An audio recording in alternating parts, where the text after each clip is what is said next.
Good evening, everybody. Glad y'all could make it back this Sunday evening. If there's anybody new in here tonight, welcome. Thank you for joining us. Go up through here and see who's here real quick. Name's Legacy. Christ the Answer. Prepared for. Good to see you guys. Thank you for being here. Independent Marine.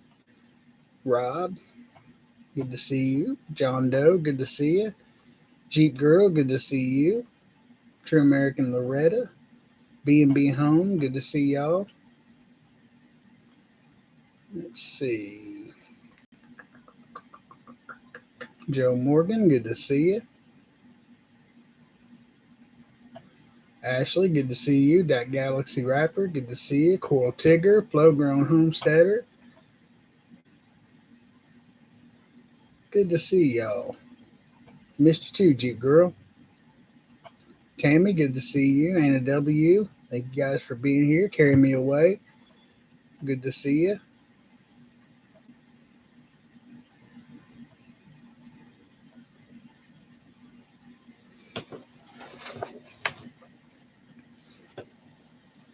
So I see it looks like up at the top, everybody was pretty productive this weekend.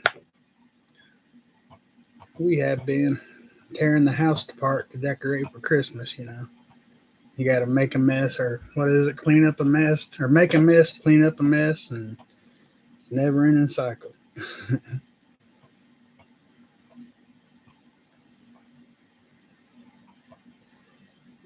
see.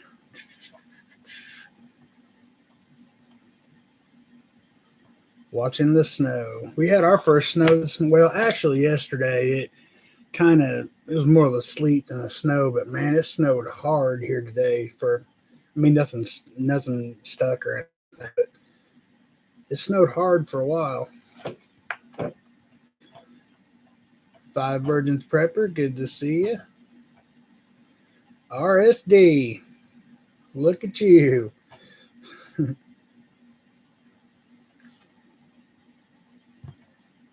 Good to see you in here. I figured you'd be at church tonight.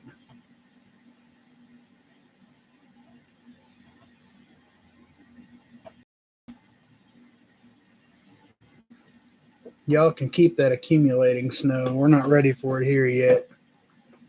Not at all.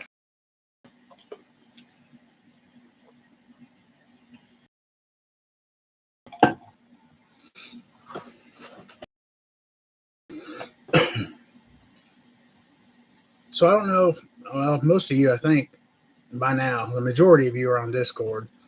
So I'll go ahead with giving a praise report straight off the bat. Shorty, I know you guys know Shorty from chat. She was asking for prayer earlier because some of her family went hiking and went missing. And luckily, they were found, but they are stuck on the other side of a river. They had a flood. I don't know all the details, but everyone was located. They were okay. They were working on a rescue plan, the last I read. So,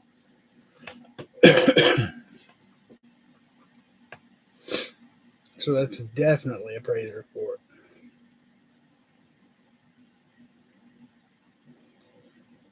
I'm not ready for snow. I still have peppers growing strong even after last night. My peppers were doing awesome. That's all it took was that first freeze. They were done. They're gone. Went to see family Friday and finished midterm project Friday night. Watched Hallmark Christmas. Yep, we'll start that pretty soon. We love Hallmark Christmas movies.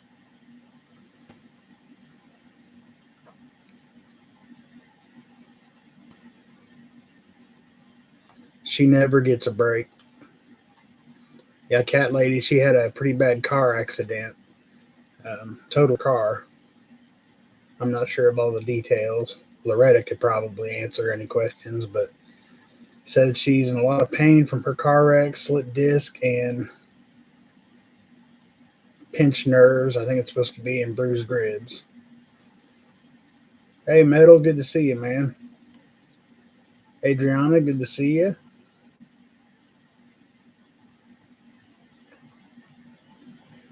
twins' grandpa broke his neck. Rough recovery ahead.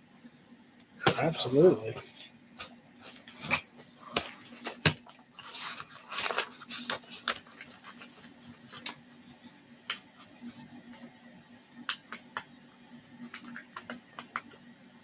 Oh,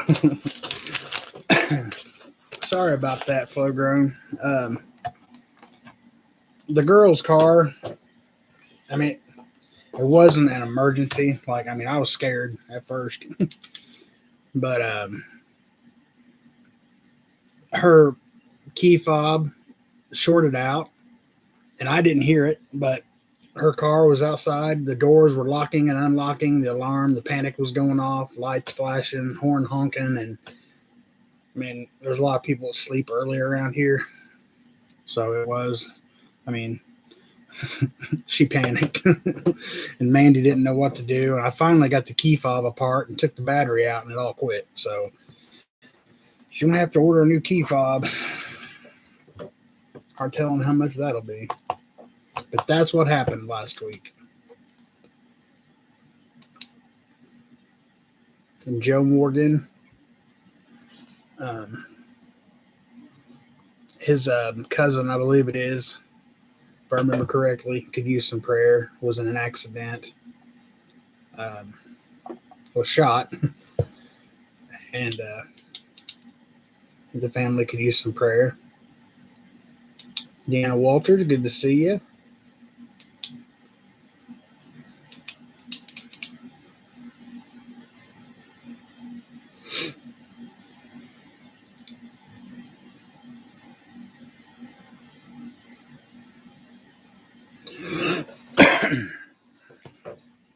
Write Coral here before I forget to write it down.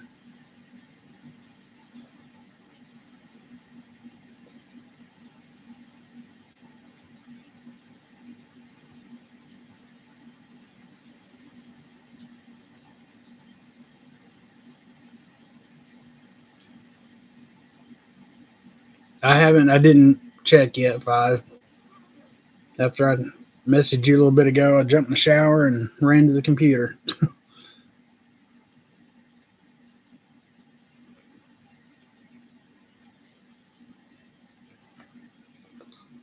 I'm just writing some folks down, guys.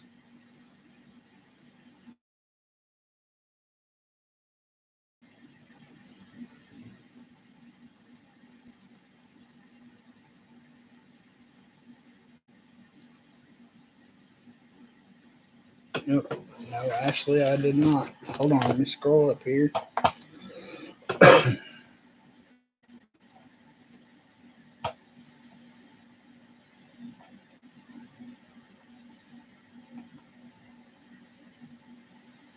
First post-radiation scan this week. Absolutely. She's got this.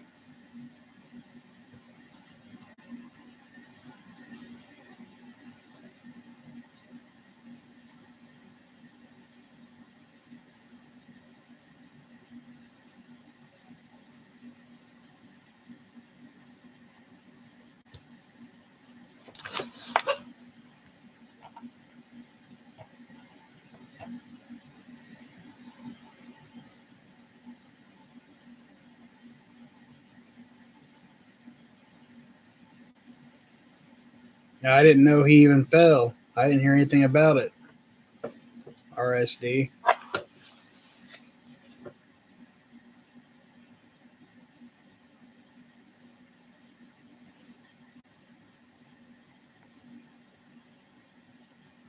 That Galaxy rapper. I could actually use some prayer this time. Got fired for not getting the jab and refusing to wear a mask because it's part of company uniform this past week. I'm sorry to hear that, man.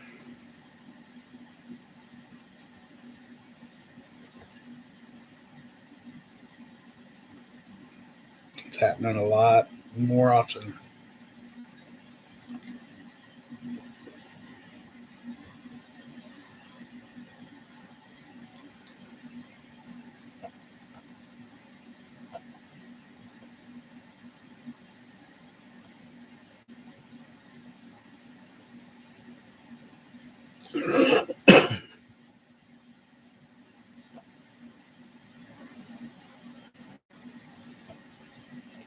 see.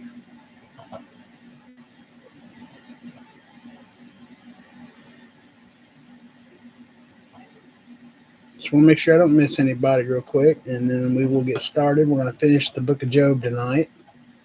I'm hoping to finish the book of Job tonight. We should.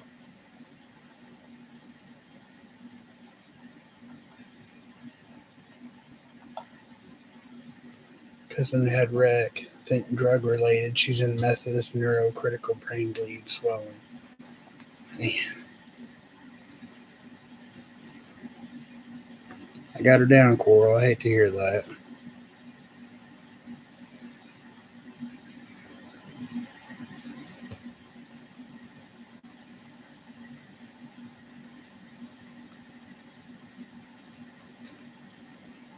Make sure I get all of it.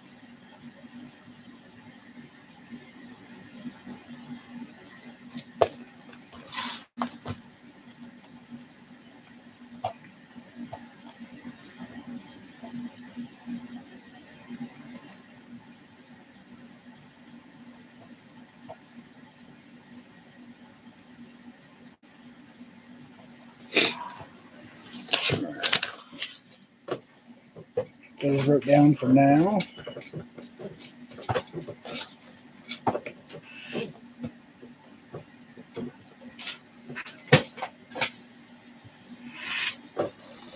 Get everything rearranged here.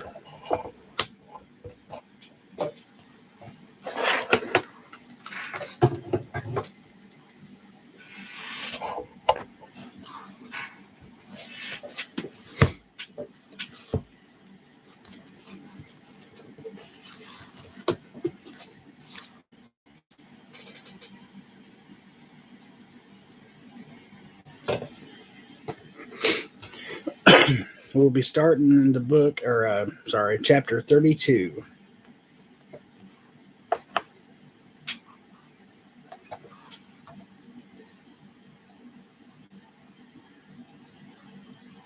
And on top of all that, little 13-year-old cousin tried a joint this weekend. It was laced. That is terrible. 13 years old. Glasses.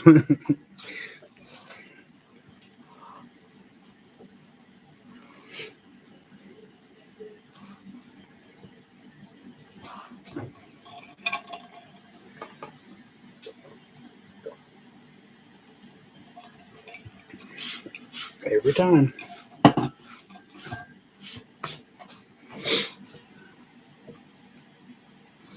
Luckily, she's on. His friend still not awake.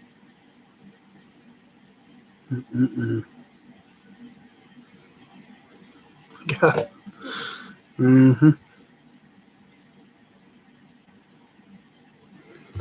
Five's got jokes.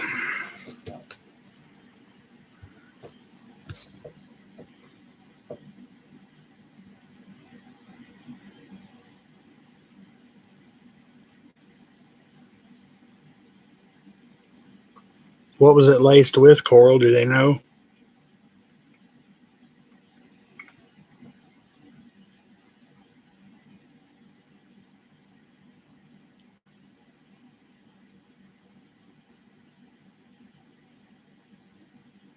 I do not have root beer, Five.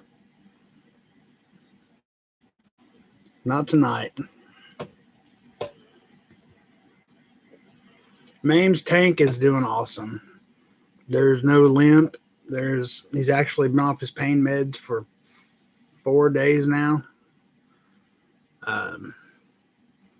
He's doing great. I mean, he's got a small scab, but everything's healed up really nice. No infection at all. He's doing great. We got lucky. Not as lucky as he did.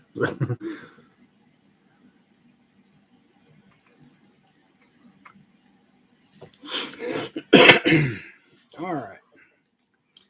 The book of Job, chapter 32.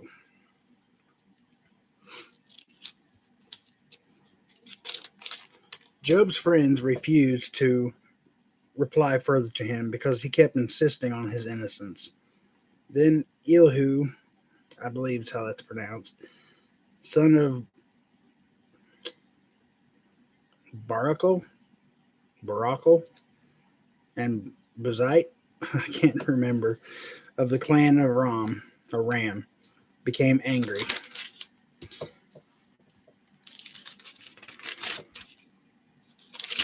He was angry because Job refused to admit that he had sinned and that God was right in punishing him. He was also angry with Job's three friends, for they made God appear to be wrong by their inability to answer Job's arguments. Elihu had waited for the others to speak to Job because they were older than he. But when he saw they had no further reply, he spoke out angrily. Elihu, son of Barakal and Buzite, said, I am young and you are old, so I held back from telling you what I think. I thought those who are older should speak, for wisdom comes with age. But this is a spirit within people and the breath of the Almighty within them that makes them intelligent. Sometimes the elders are not wise. Sometimes the aged do not understand justice. So listen to me, and let me tell you what I think. I have waited all this time, listened very carefully to your arguments, listening to you grope for words. I have listened, but not one of you has refuted Job or answered his arguments. And don't tell me he is too wise for us. Only God can convince him. If Job had been arguing with me, I would not answer with your kind of logic. You sit here baffled, with nothing more to say. Should I continue to wait now that you are silent? Must I also remain silent? No, I will say my piece. I will speak my mind, for I am full of pent-up words, and the spirit within me urges me on. I am like a cask of wine without a vent, like a new wineskin ready to burst. I must speak to find relief. So let me give my answers. I won't play favorites or try to flatter anyone, for if I tried flattery, my Creator would soon destroy me. And that's chapter 32.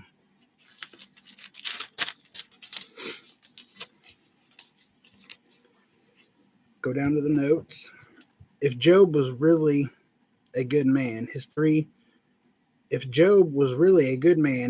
friends would have to drop their theory that suffering is always God's punishment for evil actions, instead of considering another viewpoint. However, they cut off the discussion. They were convinced that Job had some hidden fault or sin, so there was no point in talking if Job could not confess it. But Job knew he had lived uprightly before God and others, and had avoided wrong thoughts and actions. He wasn't about to invent a sin to satisfy his friends.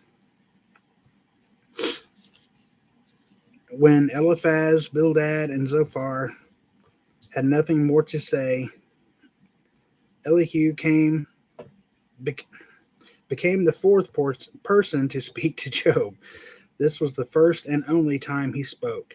Apparently, Elihu was a bystander and much younger than the others, but he introduced a new viewpoint. While Job's three friends said he was suffering from some past sins, Elihu said Job's suffering would not go away until he realized his present sin. He maintained that Job wasn't suffering because of the sin, he was sinning because of suffering. Elihu pointed out that Job's attitude had become arrogant as he tried to defend his innocence. Elihu also said that suffering is not meant to punish us as much as it is meant to correct and restore us, to keep us on the right path. Elihu's speech was partially true. He was urging Job to look at his suffering from a different perspective and with a greater purpose in mind, while he spoke on a higher spiritual plateau than the others. Elihu still wrongly assumed that a correct response to suffering always brings healing and restoration, and that suffering is always in some way connected to sin.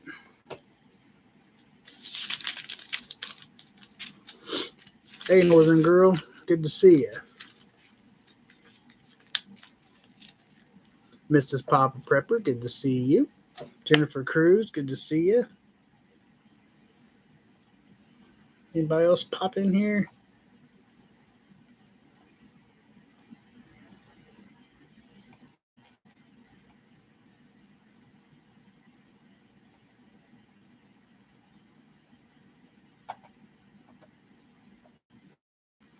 33.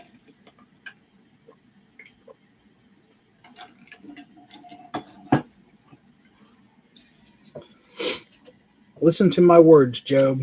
Pay attention to what I have to say. Now that I have begun to speak, let me continue.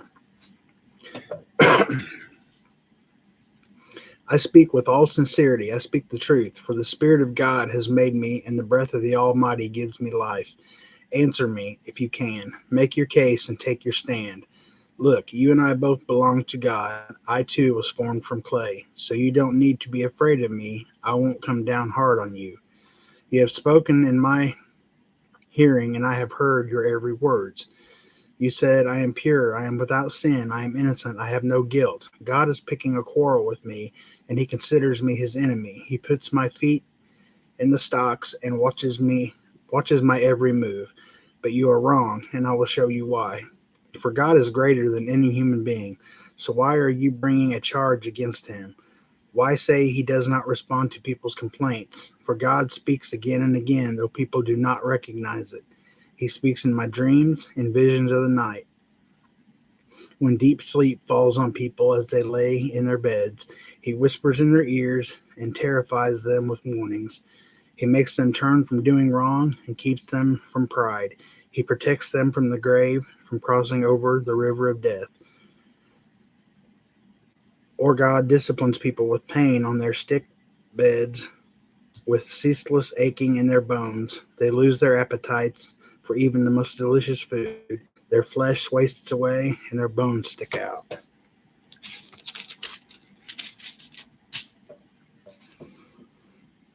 They are at death's door, and the angels of death wait for them.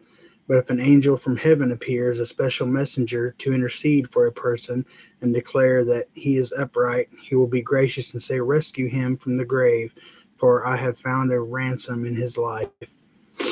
Then his body will become as healthy as a child's, firm and youthful again. When he prays to God, he will be accepted, and God will receive him with joy and restore him to good standing. He will declare to his friends, I sinned and twisted the truth, but it was not worth it. God rescued me from the grave, and now my life is filled with light. Yes, God does these things again and again for people. He rescues them from the grave, so they may enjoy the light of life. Mark this well, Job. Listen to me, for I have more to say. But if you have anything to say, go ahead, speak, for I am anxious to see you justified. But if not, then listen to me, keep silent, and I will teach you wisdom. And that's 33.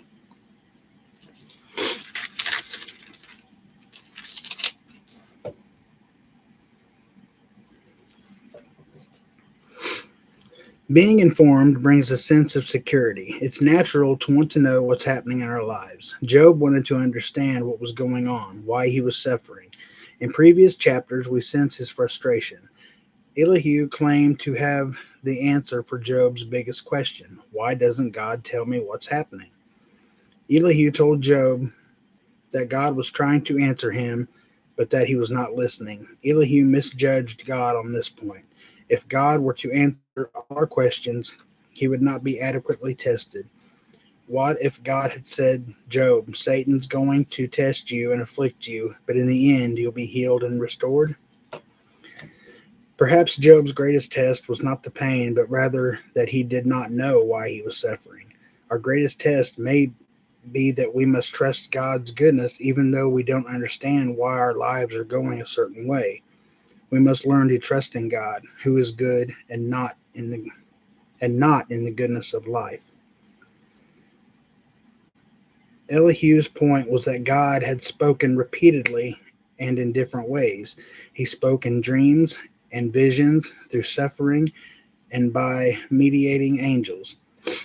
Job already knew that. Elihu was accusing Job of not listening to God, which was not true. And that's chapter 33.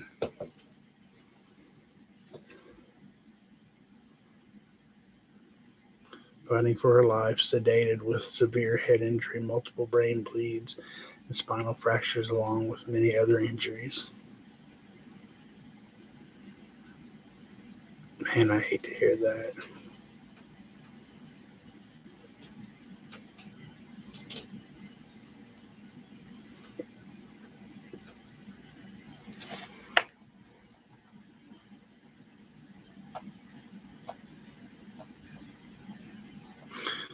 No, not new glasses, not a new haircut. I mean, I cut my hair, but I just got to have the glasses for my old eyes to be able to read.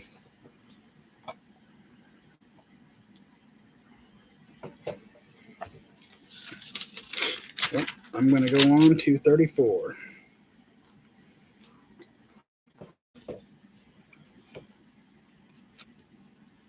Then Elihu said, "Listen to me, you wise men. Pay attention, you who have knowledge." Job said, "The ear tests the words it hears, just as the mouth distinguishes between foods. So let us discern for ourselves what is right. Let us learn together what is good. For Job also said, I am innocent, but God has taken away my rights.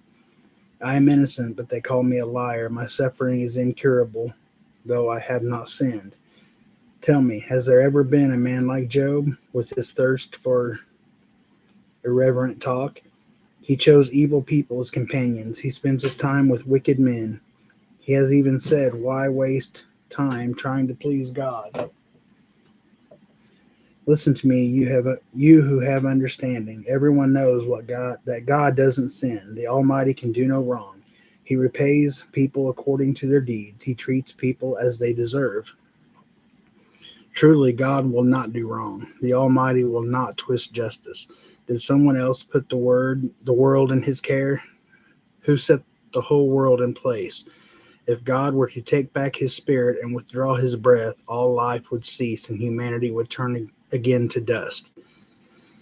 Now listen to me. If you are wise, pay attention to what I say. Could God govern if he hated justice?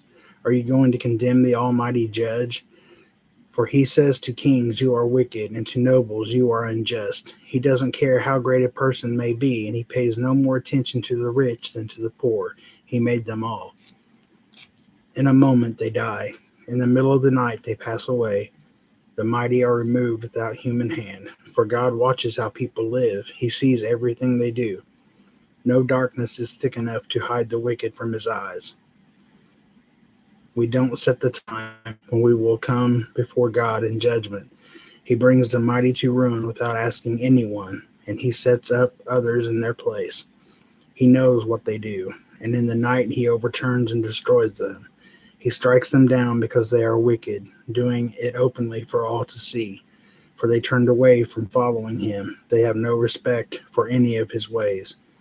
They cause the poor to cry out, catching God's attention. He hears the cries of the needy. But if he chooses to remain quiet, who can criticize him? When he hides his face, no one can find him, whether an individual or a nation. He prevents the godless from ruling, so they cannot be a snare to the people. Why don't people say to God, I have sinned, but I will sin no more? Or I don't know what evil I have done. Tell me, if I have done wrong, I will stop at once. Must God tailor his justice to your demands? But you have rejected him. The choice is yours, not mine. Go ahead, share your wisdom with us. After all, bright people will tell me, and wise people will hear me. Job speaks out of ignorance. His words lack insight. Job, you deserve the maximum penalty for the wicked way you have talked. For you have added rebellion to your sin. You show no respect, and you speak many words against God, many angry words against God.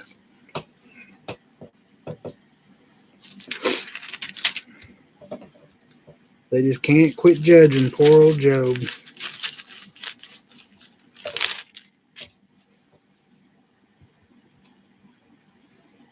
Okay. Down to the notes. Elihu's point was that God had spoken repeatedly and in different ways. He spoke in dreams. Uh-oh.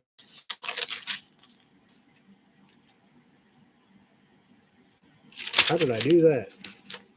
I read the wrong notes in the last chapter, guys. Oops. That's all right. God doesn't sin and never acts unjustly. Elihu claimed throughout this book, Eliphaz, Bildad, Zophar, and Elihu all have elements of truth in their speeches. Unfortunately, the nuggets of truth are buried under layers of false assumptions and conclusions. Although we may have a wealth of Bible knowledge and life experience, we must make sure our conclusions are consistent with all of God's Word, not just parts of it. That's absolutely true. Elihu asked why people don't usually turn to God and ask Him to point out sin in their lives. This goes beyond merely confessing our sins to God, to asking Him to reveal more of our sinfulness to us. Ironically, Job had actually made this a regular practice of his life, which is why God considered him blameless and full of integrity. But how many of us can say we actually want God to reveal more of our sinfulness to us? Fortunately, it is by God's grace that He does not show us all of our sinfulness at once. Over time, as we grow in our relationship with Him, the Holy Spirit shows us more of our sinful nature. This is why people who are more spiritually mature better understand the depth of their sinfulness. Paul said that he was the worst of sinners. When you are ready to grow deeper in your faith, pray that the Holy Spirit will gently reveal more of the sin currently residing in your life. Confess that sin to God. Change your habits and trust in Jesus all the more that He has already forgiven you.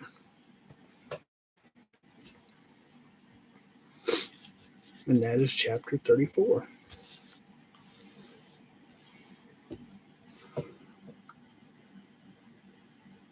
Yeah, I would not want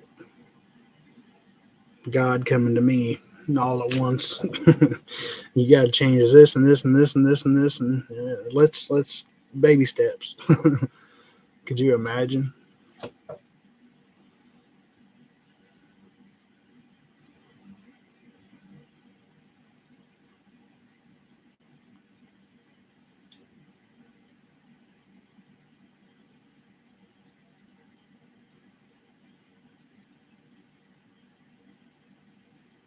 Hey Kim, good to see you. Thank you for being here.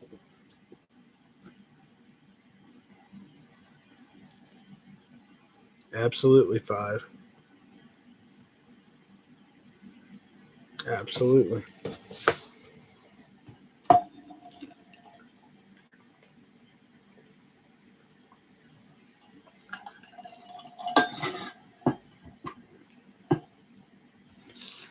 Let's see.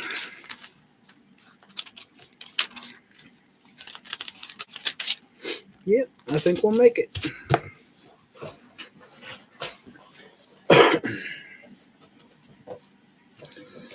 Chapter 36.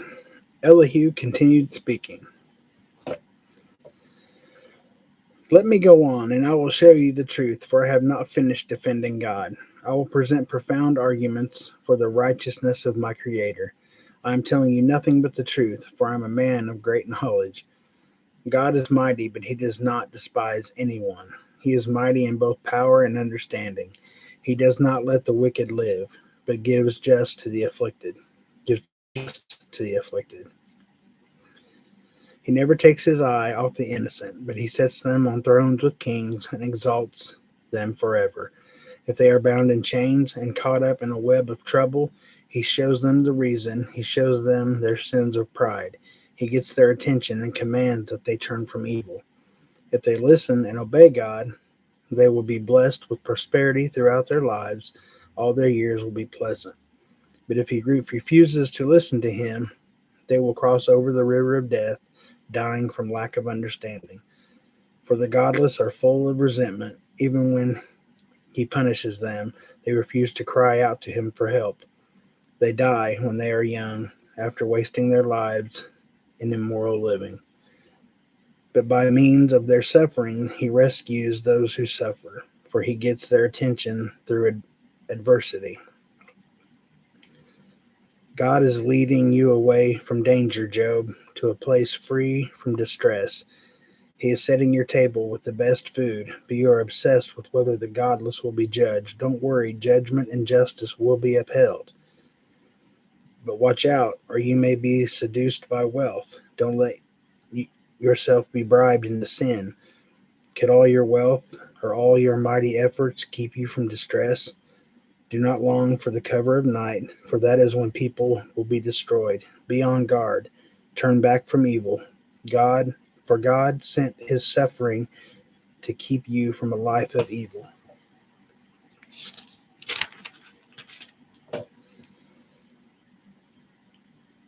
Look, God is all powerful. Who is a teacher like him? No one can tell him what to do or say to him, "You have done wrong." Instead, glorify his mighty work, singing songs of praise. Everyone has seen these things, though only from a distance. Look, God is greater than we can understand. His years cannot be counted. He draws up the water vapor and then distills it into rain. Then the rain pours down from the clouds and everyone benefits. Who can understand the spreading of the clouds and the thunder that rolls forth from them? See how he spreads the lightning around him and how it lights up the depths of the sea. By these mighty acts, he nourishes the people, giving them food in abundance. He fills his hands with lightning bolts and hurls each at its target. The thunder announces his presence, the storm announces his indignant anger. And that is chapter 36.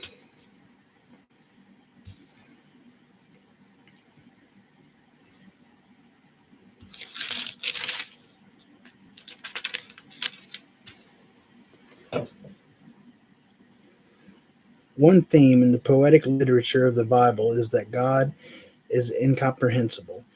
He can have We can have some knowledge about him, for the Bible contains many details about who God is, how we can know him, and how we can have an eternal relationship with him. But because of our finite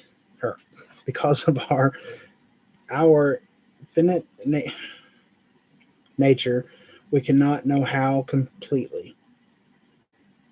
We can never know enough to answer all of life's questions, to predict our own future, or to see how all his purposes fit together. Life always creates more questions than we have answers for, and we must constantly cannot read tonight.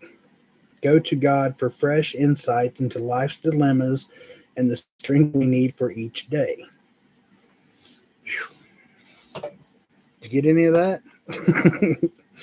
My goodness.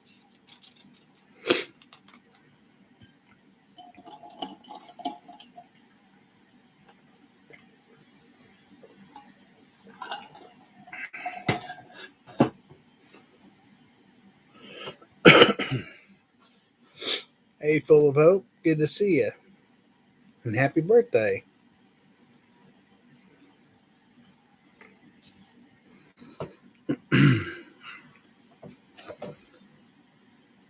Chapter 37. My heart pounds as I think of this. It trembles within me. Listen carefully to the thunder of his voice as it rolls from his mouth. It rolls across the heavens, and his lightning flashes in every direction. Then comes the roaring of the thunder, the tremendous voice of his majesty. He does not restrain it when he speaks. God's voice is glorious in the thunder. We can't even imagine the greatness of his power. He directs the snow to fall on the earth and tells the rain to pour down. Then everyone stops working so they can watch his power. The wild animals take cover and stay inside their dens. The stormy wind comes from its chamber, and the driving winds bring the cold. God's breath sends the ice, freezing wide expanses of water. He loads the clouds with moisture, and they flash with his lightning. The clouds churn about at his direction. They do whatever he commands throughout the earth. He makes these things happen either to punish people or to show his unfailing love. Pay attention to this, Job. Stop and consider the wonderful miracles of God. Do you know how God controls the storm and causes the lightning to flash from his clouds? Do you understand how he moves the clouds with wonderful perfection and skill?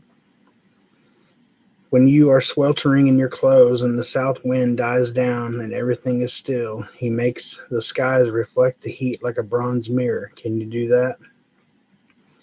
So teach the rest of us what to say to God. We are too ignorant to make our own arguments. Should God be notified when I want to speak?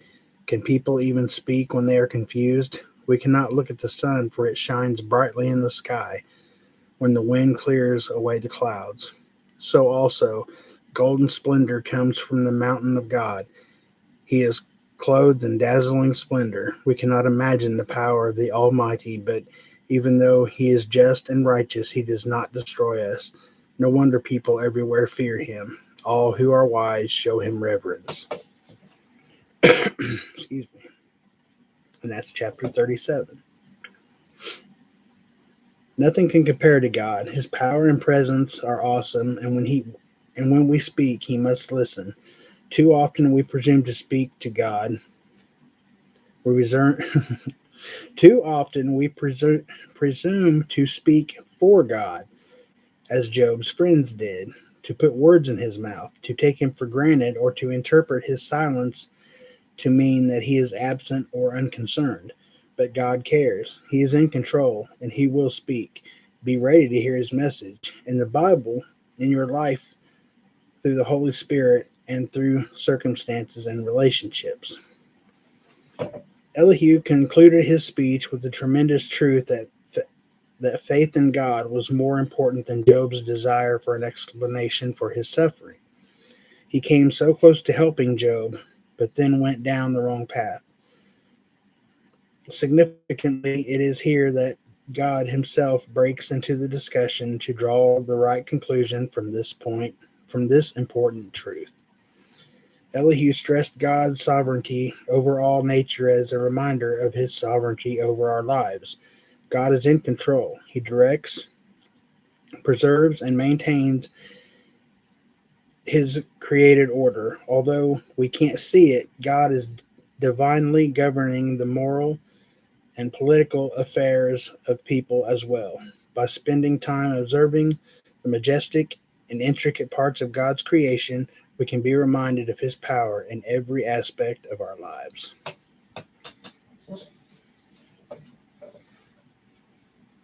Hey, 2A guy, 300 Warriors, what's up? Good to see y'all.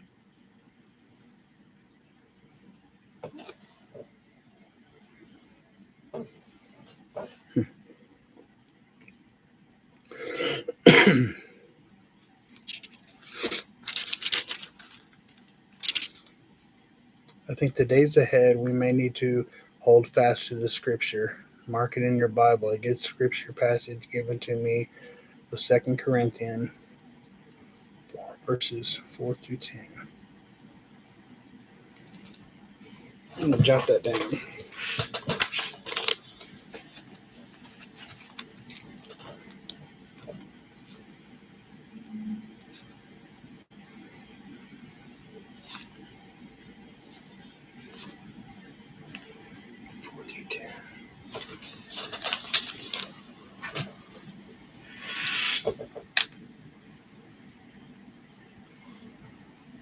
I pray that God would do something about 46.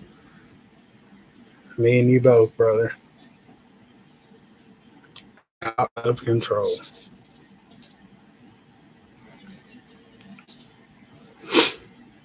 I'm going to go ahead and jump into chapter 38. The big man shows up.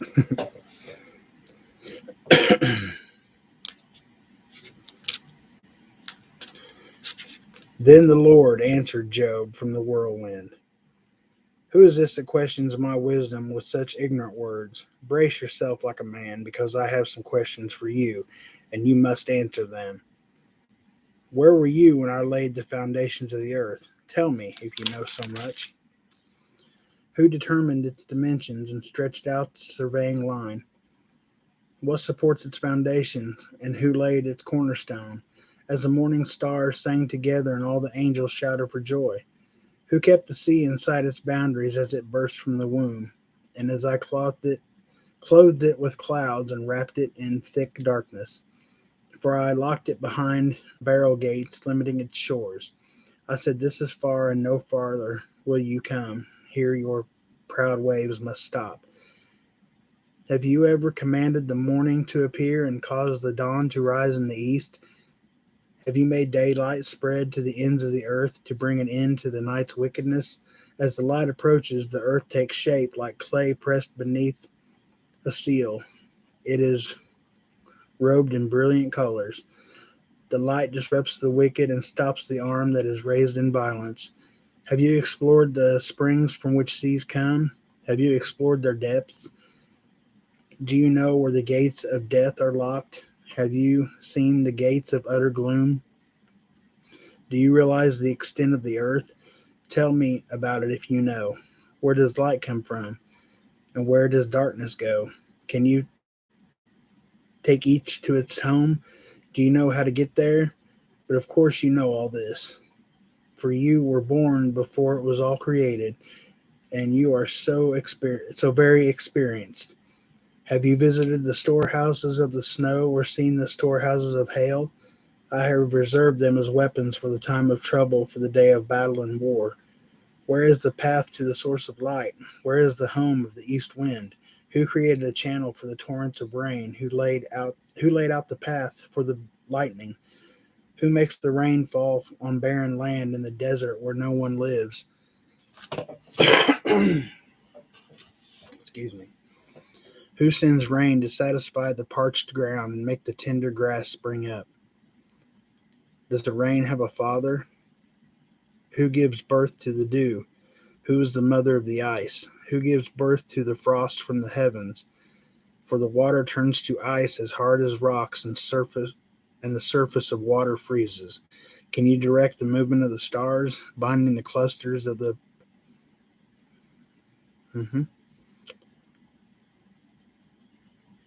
Play, Pleiades? Pleiades? Sorry. Or loosening the cords of Orion? Can you direct the constellations through the seasons or guide the bear with her cubs across the heavens? Do you know the laws of the universe? Can you use them to regulate the earth? Can you shout to the clouds and make it rain? Can you make lightning appear and cause it to strike as you direct? Who gives intuition to the heart and instinct to the mind? Who is wise enough to count all the clouds? Who can tilt the water jars of heaven when the parched ground is dry and the soil has hardened into clods? Can you stalk prey for a lion to satisfy the young lion's appetites as they lie in their dens or crouch in the thicket? Who provides food for the ravens when their young cry out to God and wander about in hunger?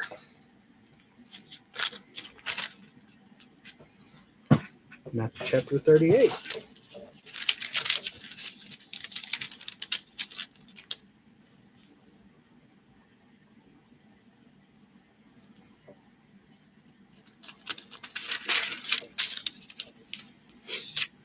Out of the world, okay, this is the notes, sorry. Out of the whirlwind, God spoke. Surprisingly, he didn't answer any of Job's questions. Job's questions were not at the heart of this issue. Instead, God used Job's ignorance of the earth's natural order to reveal his ignorance of God's moral order. If Job did not understand the workings of God's physical creation, how could he possibly understand God's mind and character? There is no standard or criteria higher than God himself by which to judge. God himself is the standard. Our only option is to submit to his authority and rest in his care. God stated that he has all the forces of nature at his command, and he can unleash or restrain them at will. No one completely understands such common occurrences as rain or snow, and no one can command them. Only God, who created them, has the power. God's point was that if Job could not explain such common events in nature, how could he possibly explain or question God? And if nature is beyond our grasp, God's moral purposes may not be what we imagine either. God said he was reserving the storehouses of the snow and hail for times of trouble. God used hail to help Joshua and the Israelites win the battle. Just as armies kept weapons in the armory, God has all the forces of nature in his control. Sometimes he uses them to confound those opposed to him or his people. Job couldn't even begin to know all of God's resources. These are constellations of stars, and they are all under God's control. Oh, it was just okay. Talking about Orion.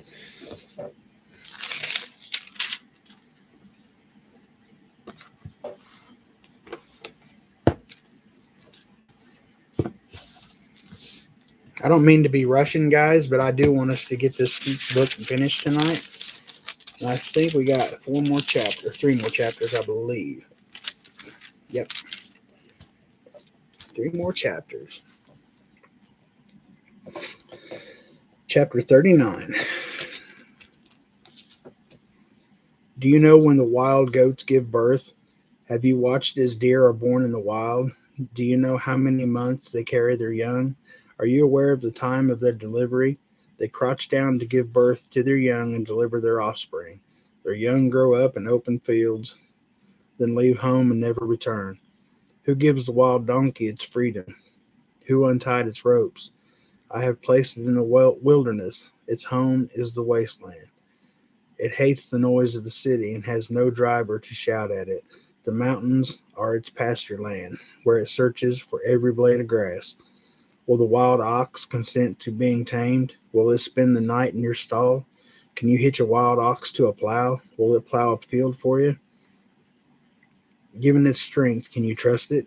Can you leave and trust the ox to do your work? Can you rely on it to bring home your grain and deliver it to your threshing floor?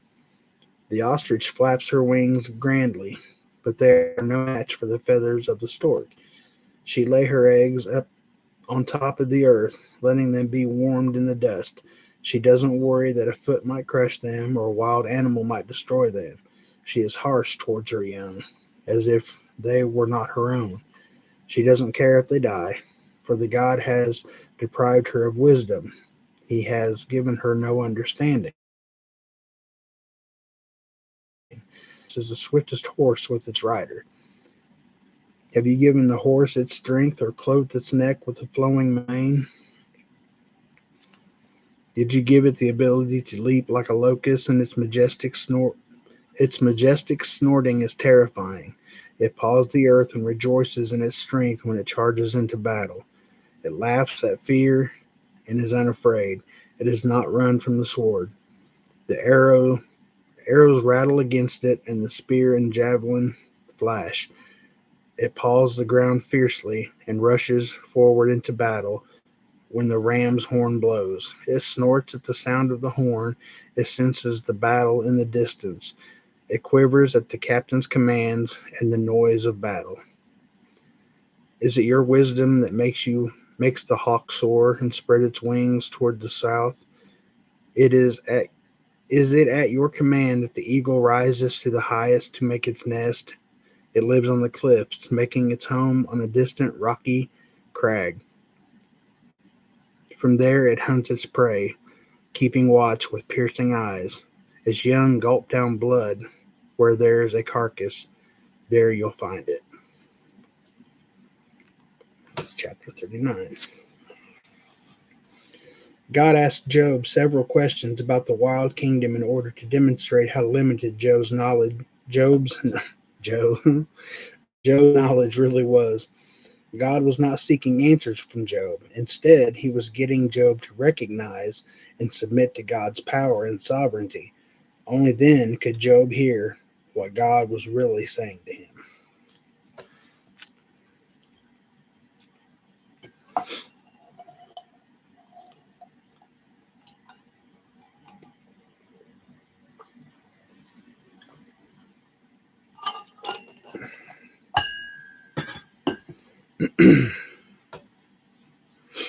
Chapter 40.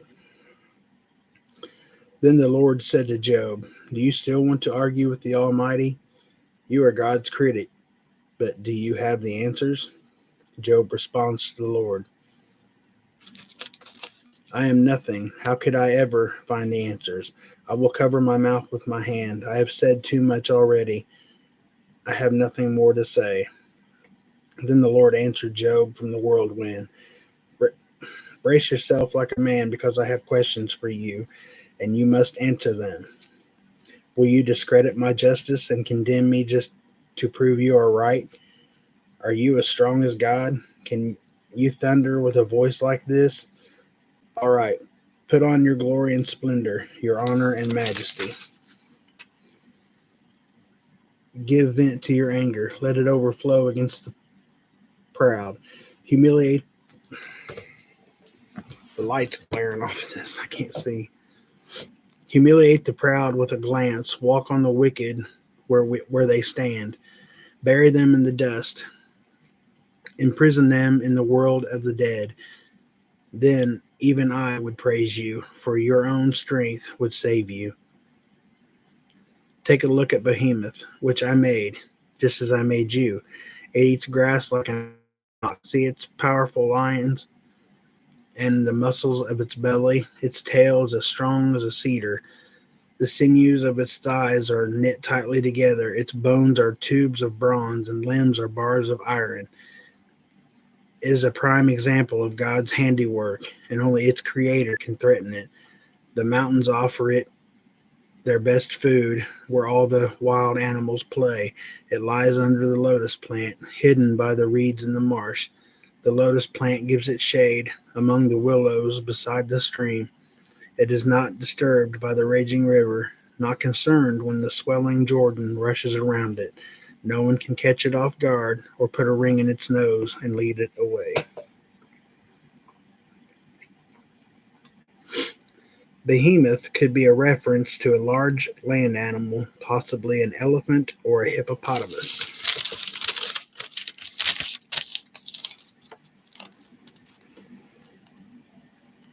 How do you contend with or accuse Almighty God? Do you demand answers when things don't go your way? You lose a job, someone close to you is ill or dies, finances are tight, you fail, or unexpected changes occur? The next time you are tempted to complain to God, consider how much He loves you and think about the vastness of His authority and power. Remember Job's reaction when he had his chance to speak. Are you worse off than Job, or more righteous than he was? Give God a chance to reveal His greater purpose for you, but remember that they may unfold over the course of your life and not the moment you desire. Throughout his time of suffering, Job longed to have an opportunity to plead his innocence before God. Here, God appeared to Job and gave him the opportunity, but Job decided to remain quiet because it was no longer necessary for him to speak. God had shown Job that, as a limited human being, he had neither the ability to judge the God who created the universe nor the right to ask why suffering had come upon him. God's actions do not depend on ours. We will do what He knows is best, regardless of what we think is fair. It is important to know, however, that God came to Job, demonstrating His love and care for him.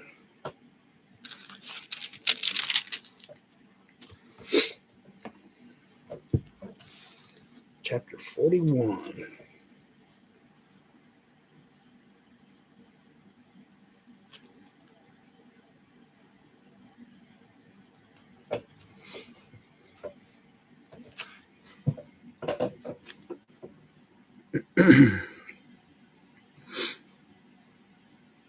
The Lord challenges continues.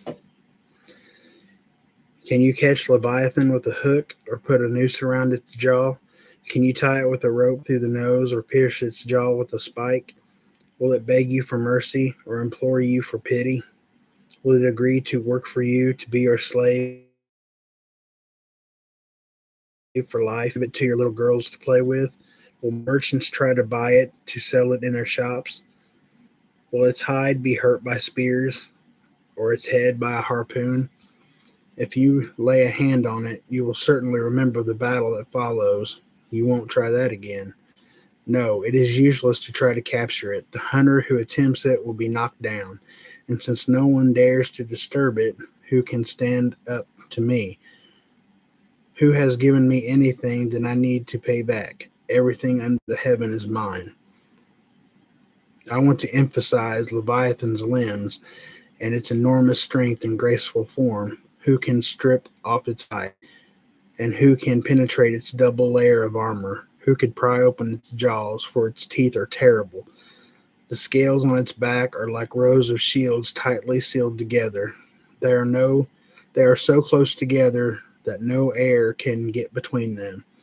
Each scale sticks tight to the next. They interlock and cannot be penetrated.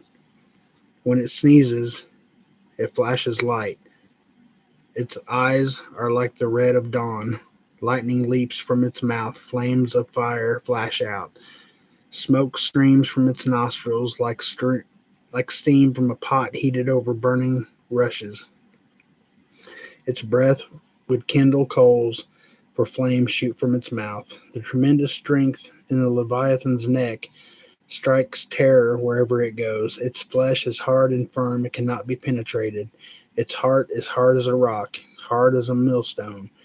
When it rises, the mighty are afraid, gripped by terror. No sword can stop it, no spear, dart, or javelin. Iron is nothing but straw to that creature, and bronze is like rotten wood. Arrows cannot make it flee. Stones shot from a sling are like bits of grass. Clubs are like blades of grass, and it laughs at the swish of javelins. Its belly is covered with scales as sharp as glass. It plows up ground as it drags through the mud. Leviathans make the water boil with its commotion. It stirs the depths like a pot of ointment. The water glistens in its wake, making the sea look white. Nothing on earth is equal, no other creature so fearless.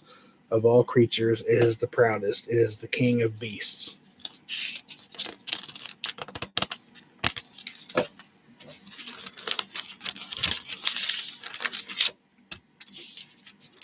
That's chapter 41. While Behemoth lived on land, Leviathan was a sea creature. Whether a real or mythical animal, Leviathan is described as having thick scales like a crocodile, breathing fire like a dragon, and being tremendously strong. God asked Job rhetorically if he could catch it and turn it into a pet. Job obviously could not capture or kill it. Asaph, one of the psalmists, said that of the Lord, you crushed the heads of the Leviathan and let the desert animals eat him. Isaiah prophesied that the Lord would take his sword and kill the sea monster Leviathan. While Job was a wealthy and powerful man at the time, his reach was nothing compared to the unlimited power and the authority of God. The Lord told Job that everything under the heaven belonged to him. In other passages in the Bible, we also read that the highest heaven, the earth, and everything in it belongs to God. This truth is foundational for a proper understanding of how we handle everything we have. All we have ultimately belongs to God, not just what we give away to others. Our very lives also belong to God, and we should live fully and exclusively for His purpose and glory.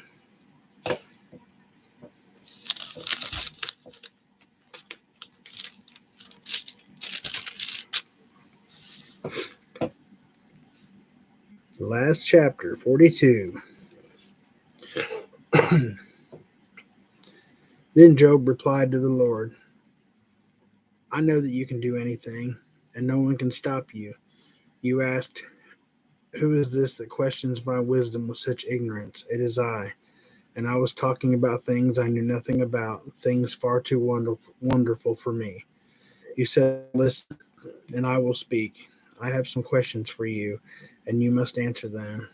I had only heard about you before, but now I have seen you with my own eyes. I take back everything I said, and I sit in dust and ashes to show my repentance.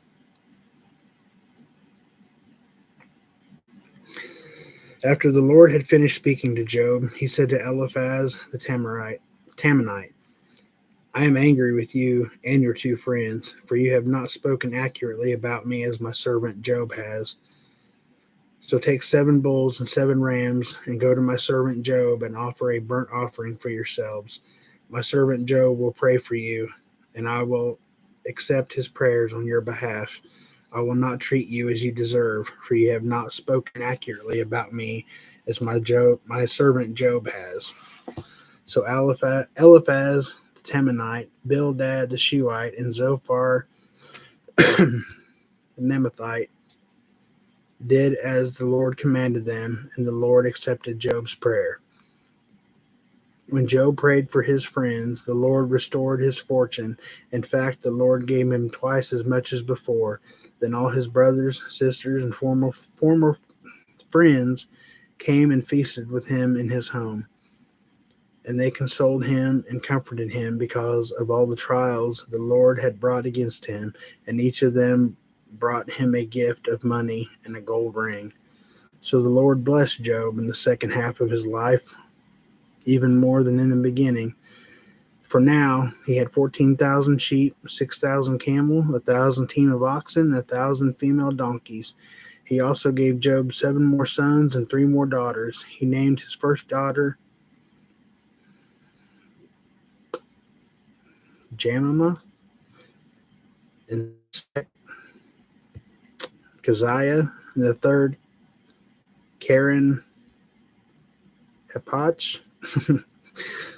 In all the land no women were so lovely as the daughters of Job, and their father put them into his will along with their brothers.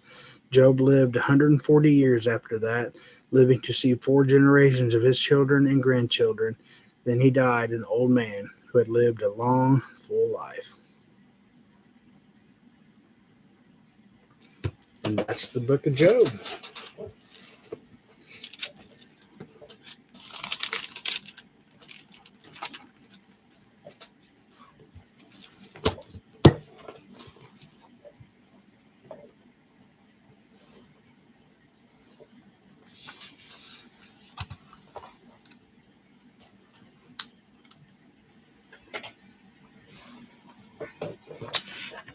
And now that I'm so far behind, there's no way I'll go back and try to catch up. So, the Leviathan is also some form of dinosaur.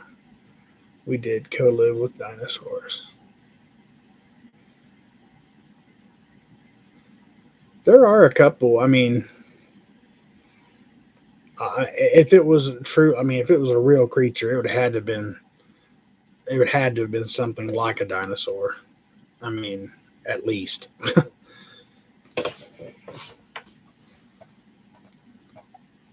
So I don't disagree with that at all.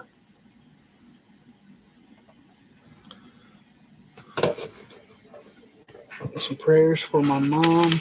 She is in a nursing home. She got the booster shot Thursday and is still having other side effects, hot flashes, night chills, bad headaches, blurry vision. She sounds like crap. Sorry to hear that, Deanna. I'll put her down.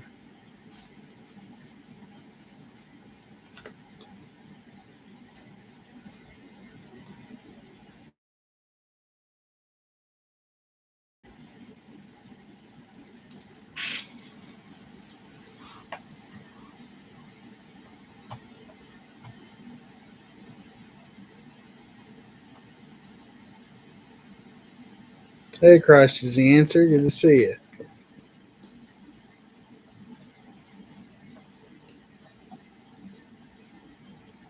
Hey, James Davis. Good to see you, man.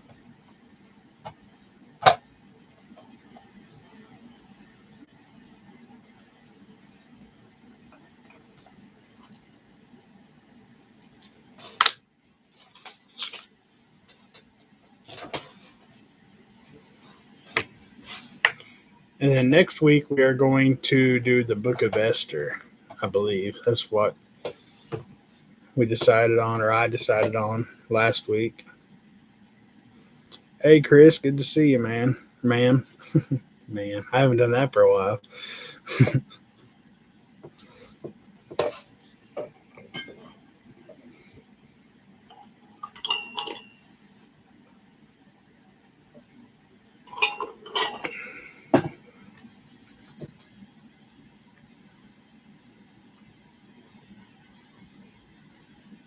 Yeah, good to see you.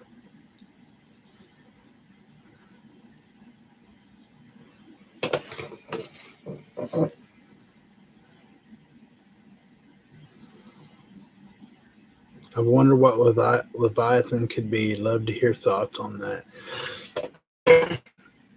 I mean, I'm kind of there with Rob, PMP, that and Behemoth both. I mean, if they were true creatures, I mean, because clearly, like, elephants, a hippo, I mean, they're not. I mean, they got tough skin and stuff like crocodile got stuff, tough skin, but it's not impenetrable. I mean, you could kill a crocodile or an alligator with a spear. I mean, it would take some doing, but it could be done, I'm sure. So, I mean, the only other explanation would be, in my opinion, some kind of dinosaur. Because, I mean, clearly it's dinosaurs were here. I mean, that's you can't really argue that. But there's nothing in the Bible that just outright says anything about dinosaurs, like specifically. So, I mean, it only kind of makes sense. They had to be there somewhere.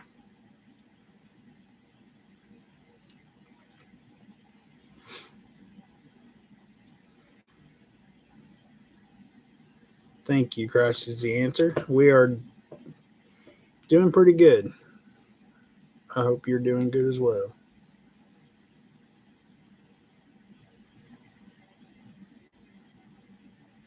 Hey, Bigfoot, good to see you. So, you guys ready to batten down the hatches for the end of this trial? And you know what trial I'm talking about.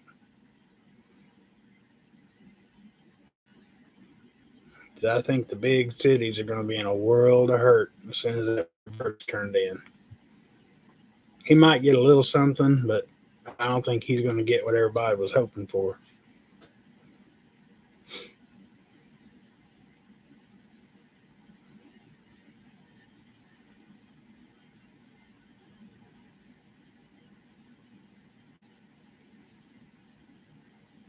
Job is a very good book. Teaches a lot about hardships too, and not to give up on God is always with us. Absolutely.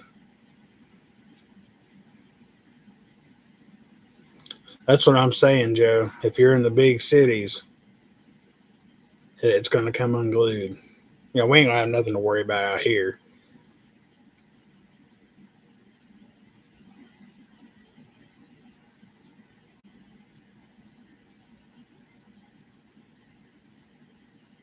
Oh, absolutely, BNB. Without question.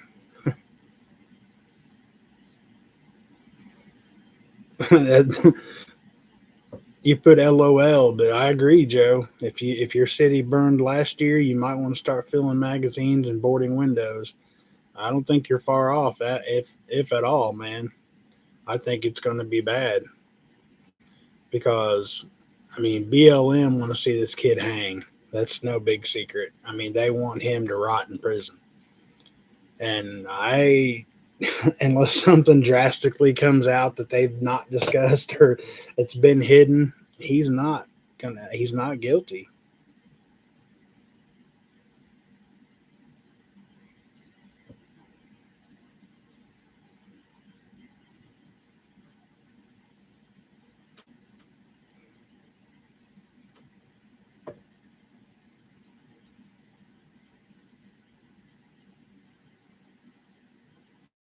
That's true too, Maines.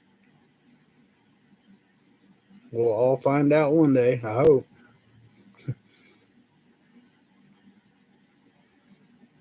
James Davis.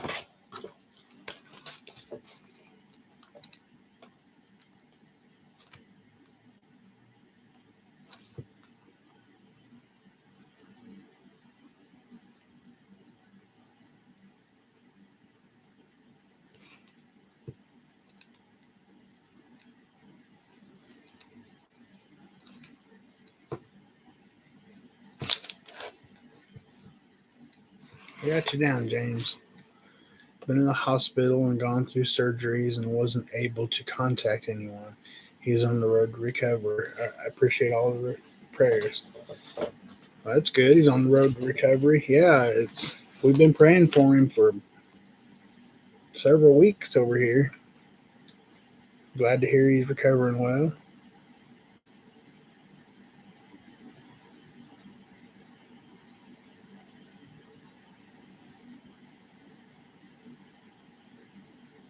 No matter the verdict, there will be trouble. I agree with that too, because now, this is just my opinion. The first guy, I believe that was absolutely self defense. I truly do. And at that point, when he done that, I think then being a scared kid set in a way. The other two might have been avoidable. I don't know. But he felt his life was in danger. So, I mean, he did what he thought he had to do. And that is truly self defense. If you're honestly think your life is in danger, you do what you do. But what I was going to say is, um, if they throw anything harsh at this kid, it's going to be just because to kind of make him an example, to further the gun grabbing agenda. And if that happens, they're going to have a whole different group of gentlemen to worry about, I do believe. If the people that terrorized us last year get a chance, they want to jam up courts for 2A trials to limit self defense federally. That's my gut feeling. They want guns to only bad people. I don't disagree with that either.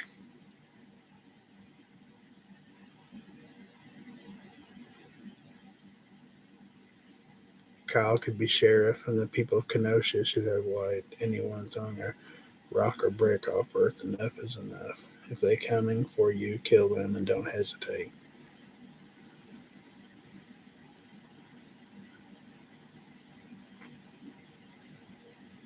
Everyone involved in it needs to be on the prayer list for all of us. That's absolutely true. Um, like I said, if you're in the bigger towns, big cities, basically where, everything went down last year and the year before that, it's going to happen again. Like Mame said, regardless of the outcome, I really think it's going to be bad either way. But I think him, which I mean, like I said, my opinion, for a 17-year-old kid, I think he handled the situation. He honestly thought his life was in danger, and I think he's innocent. Love me or hate me, I think the kid's innocent, and a lot of people don't want to hear that on the left side.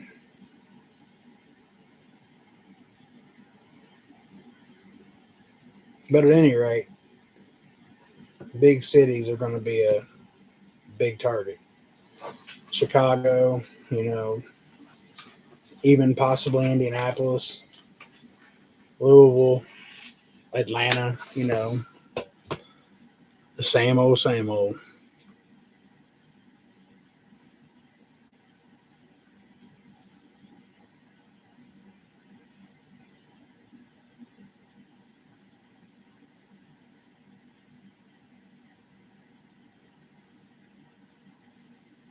When he gets acquitted, I hope he takes his sport coat off and is wearing a Let's Go Brandon t shirt out of the courtroom. That would be awesome.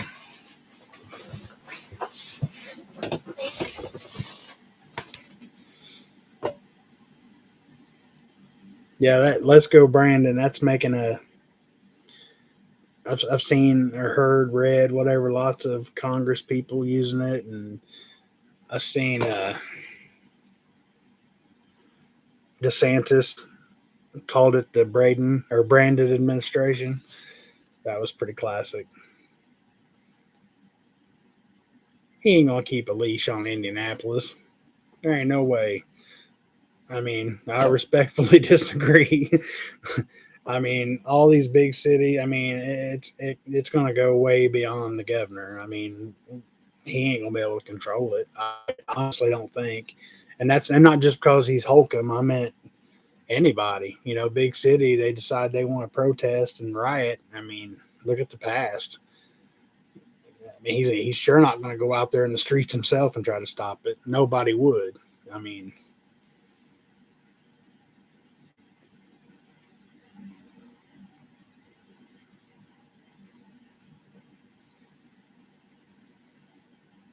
we can't even talk about the trial. It's flagged on YouTube. That I did not know. I haven't been on here much.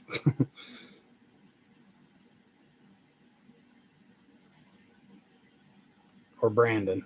Probably Brandon.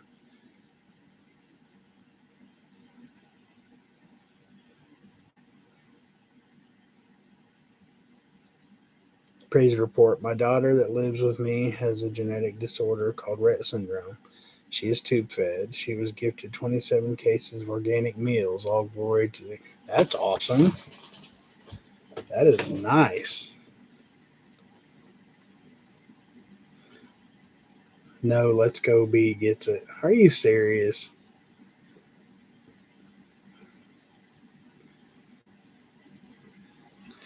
Yeah, well, same way here, Five. I really, really don't think we'd have any problems out here. I mean, I really don't.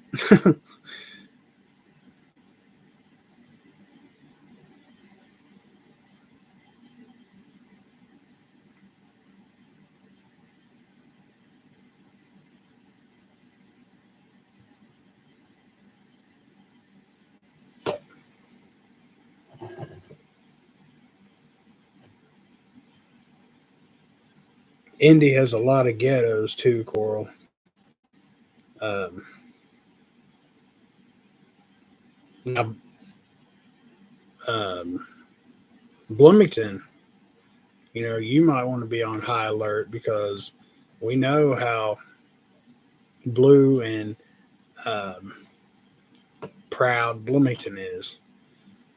So Bloomington might be a pretty shady place to be around, be a pretty shady place to be around too. I wouldn't doubt that at all, especially being a campus town.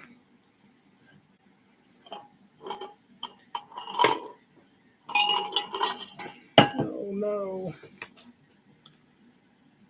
It's hard to prep these organic meals because they're so expensive. It's been a worry for me, but no more. God stepped in and took care of it. That's awesome. I love hearing that.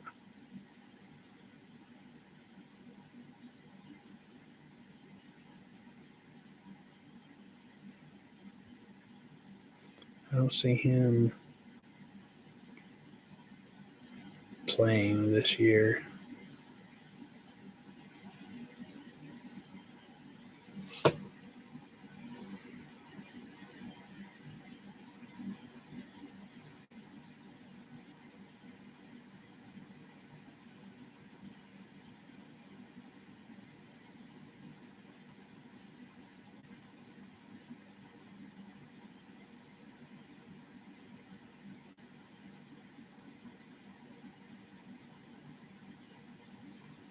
Closer to Spencer than Bloomington. That's good.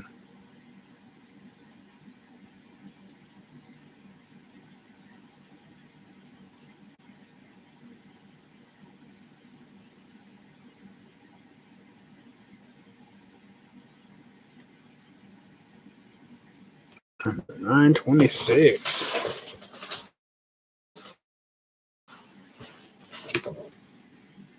Are there any more prayer requests or praise reports? Praise reports are always best. Everybody needs good news.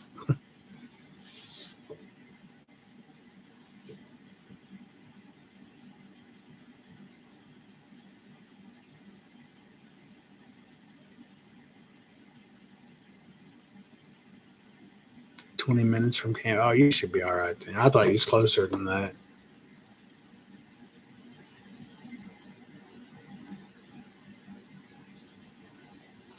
Mandy was telling me, I believe, yesterday Jackson County is back up in the orange, almost red, and they're getting ready to mandate the masks and everything again here. I'm not sure why they're going to even try it again, but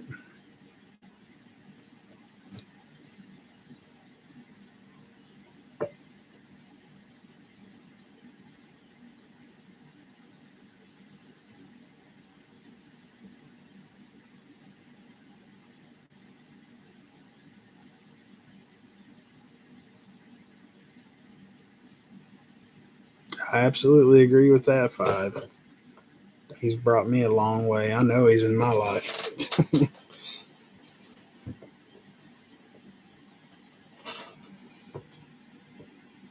Daniel Fagan, are you kidding me? What's up, man? That's got to be the same Daniel Fagan. You guys don't know him, but I do.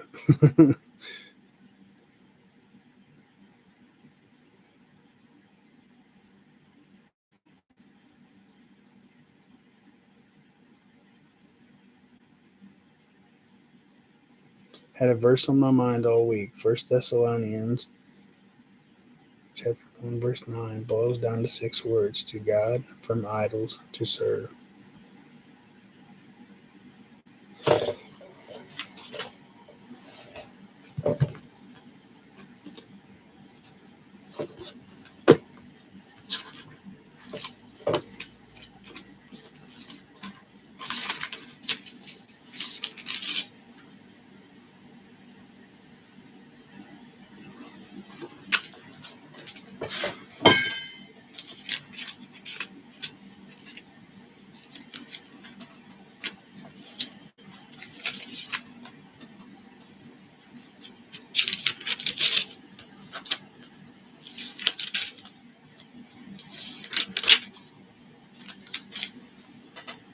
What was it? Chapter 1, verse 9.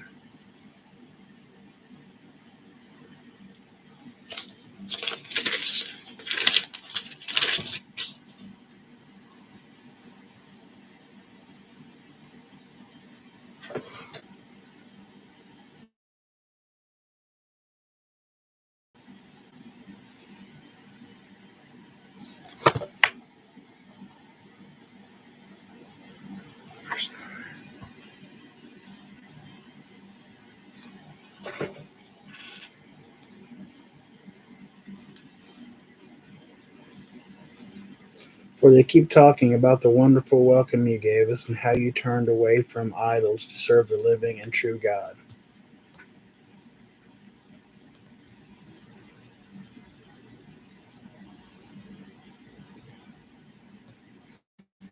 I think that'll be the downfall of a lot of people, is giving up their idols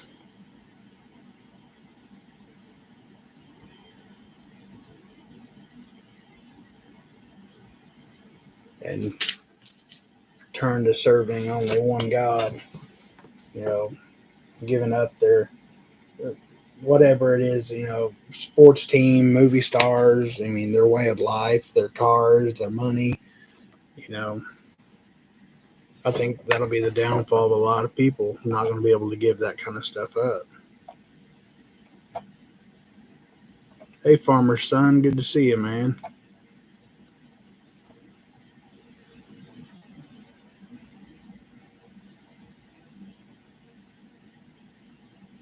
Hey, Don Bellman, I didn't know you snuck in here.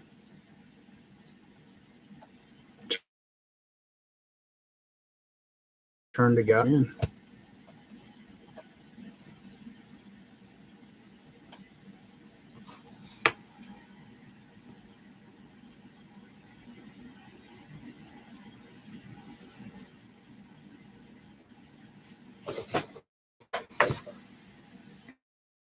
That I had a boxer's fracture, but everything seems to be here for 4 days. I'm glad you're healing up, but I'm not sure what a boxer's fracture is.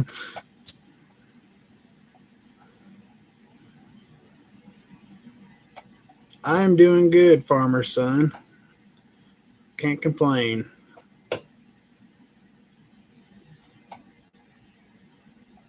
Yeah, a little money wouldn't be bad. Just spend it on preps.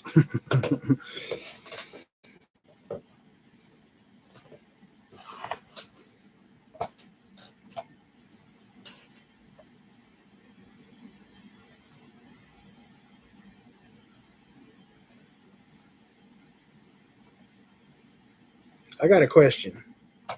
Any of y'all out there that I haven't seen my chicken people in here tonight. It's getting pretty chilly here at night. I mean, beyond chilly, it's getting cold. Like tonight, I think it's supposed to be like 26, 27. And, I got the inside hen house all done. I got a roost, put a really nice hot red heating light in there. Uh, they're still sleeping outside. They don't even have a roost outside. They're sleeping under the platform that I built out there for them to play on, whatever. They're sleeping under it. I cannot get them to go inside at night. I don't understand. I'm afraid they're gonna start freezing out there, but I cannot get them to come inside. Anybody got any suggestions?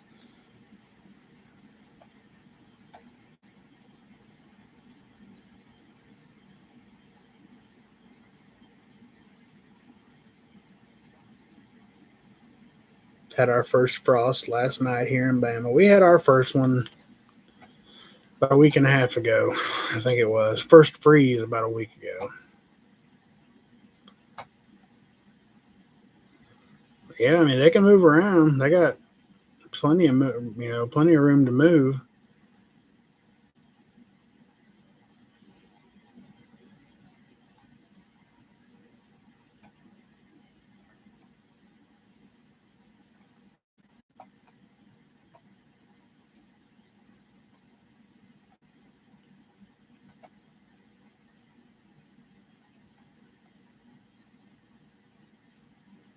Well, see, the problem is the way I made it. Uh, is the hen house has a doggy door type thing. It goes out into a 2 foot by 2 foot wire run that goes around the side of the garage back to the chicken coop. So I can't chase them inside. I can't I can't fit through there. So I don't know.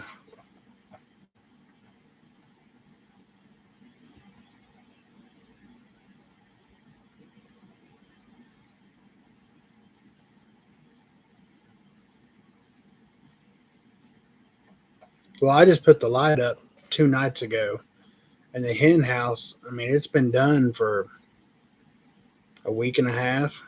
I mean, I can take the light back out and see if they go in, but I just put it up 2 nights ago. But I can try it.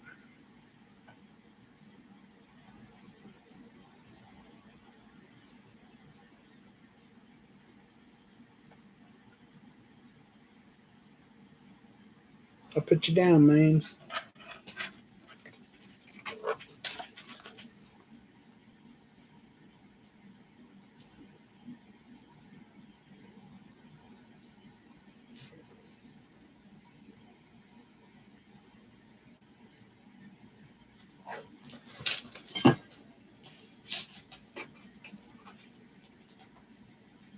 My girls sleep outside if it's too warm to huddle together.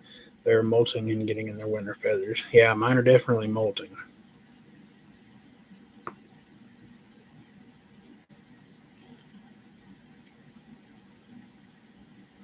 Hey, Bob, good to see you.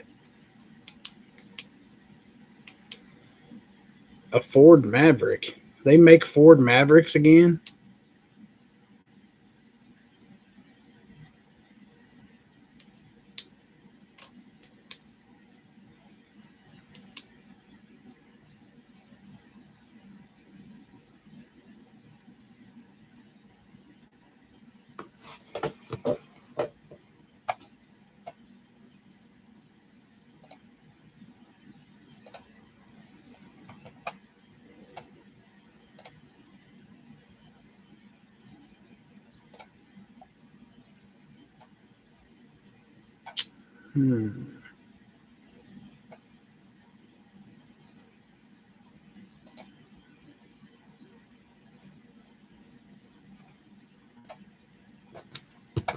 Hey, buddy, can you see if closed caption for the deaf is on? My side is on. Thank you.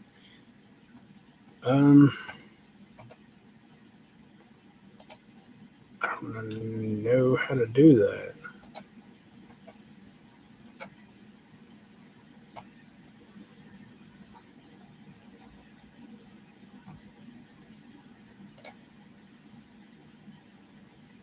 Does anybody know how to turn closed caption on?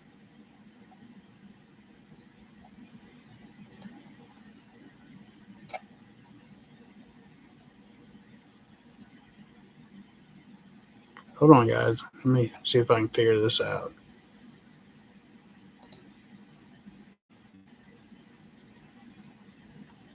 Let's see.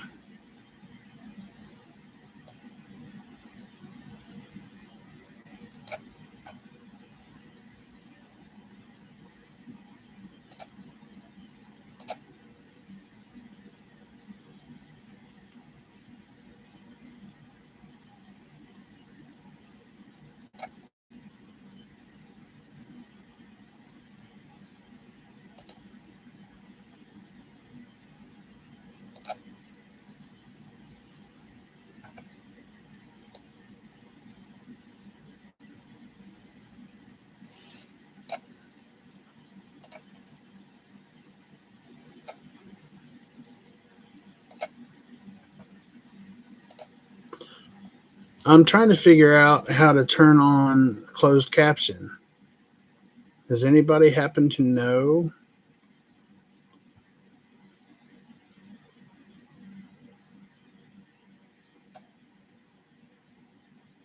Oh, Ford Maverick is a truck now. I had no idea.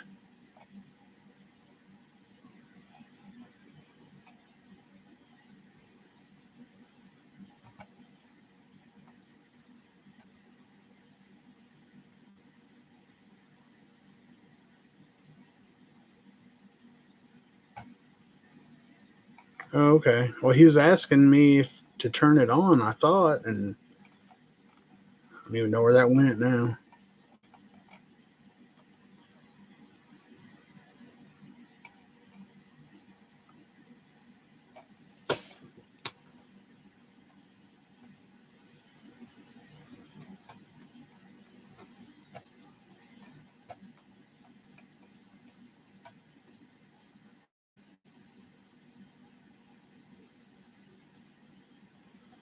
Hover over video to get the gear. Okay, so it's something he has to do. Good night, B&B. Thank you for being here. We love you guys. God bless you all, and stay safe out there.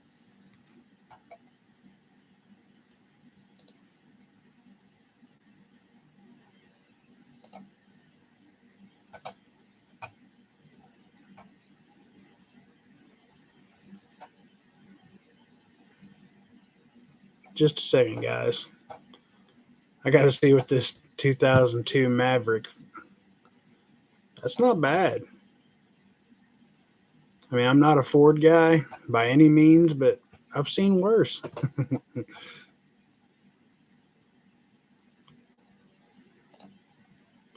Definitely seen worse. I don't have a gear settings like anywhere on here.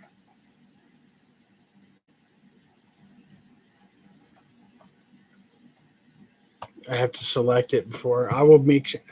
I apologize. I will make sure to start setting that before I go live. I had no idea. Um, Let me see here. Is there anything I can do down here?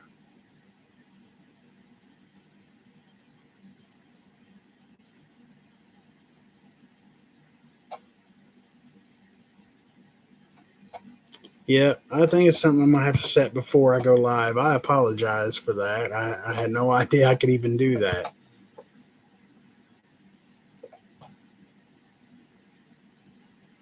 I will definitely check it out. Thank you, Jennifer. Like I said, I had no idea I could even do that.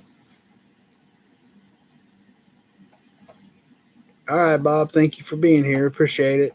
And God bless. Stay safe.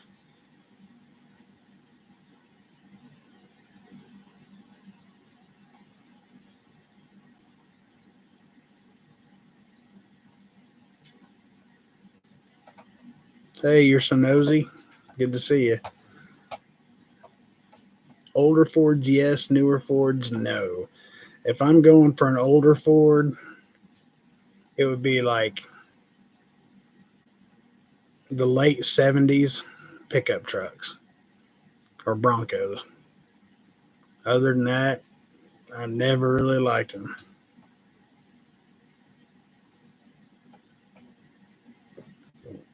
Excuse me. And Mustangs, I cannot stand Mustangs.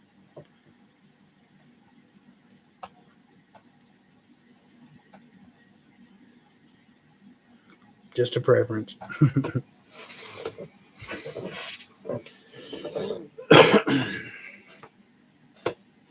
Now, really, even Chevys, I don't like Camaros past like 90.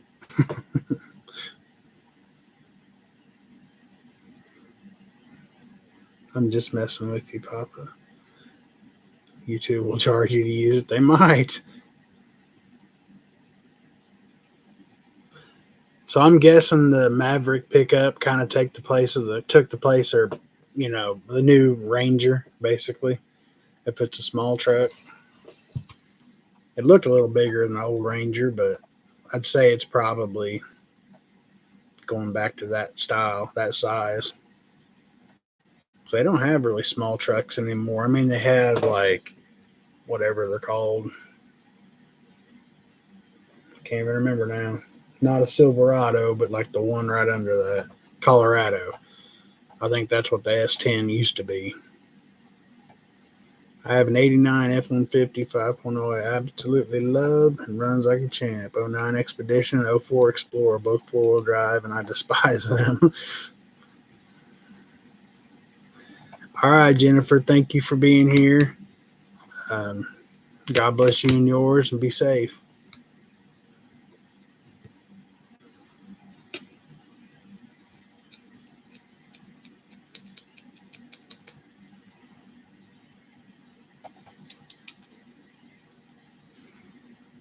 We don't know that it'll be changing just yet.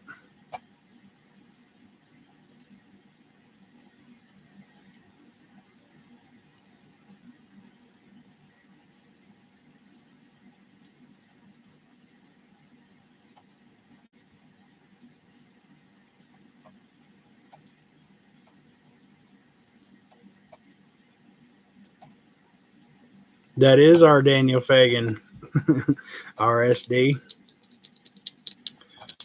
That's what I was saying. I couldn't believe he found us.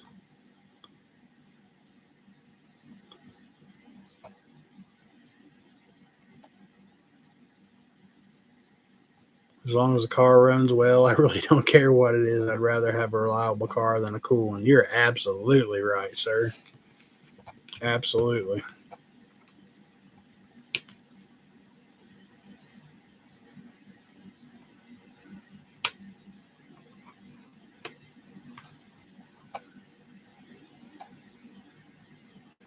When it comes to muscle cars, give me a 71 Monte Carlo.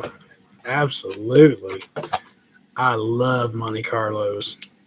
Up until the 90s when they, whatever they did to them, made them little front wheel drive nothings.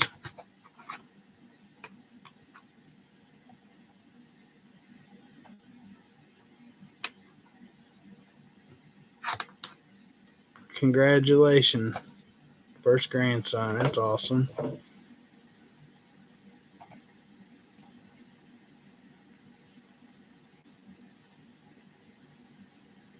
A slow ride beats a fast walk any day. Absolutely.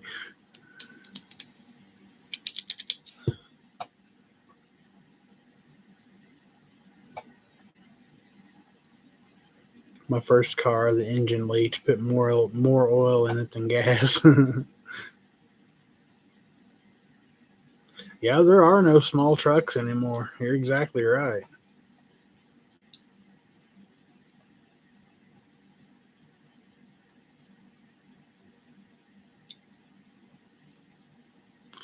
Thank you, Keith. I apologize. I didn't know I had to turn it on. But thank you for being here and God bless.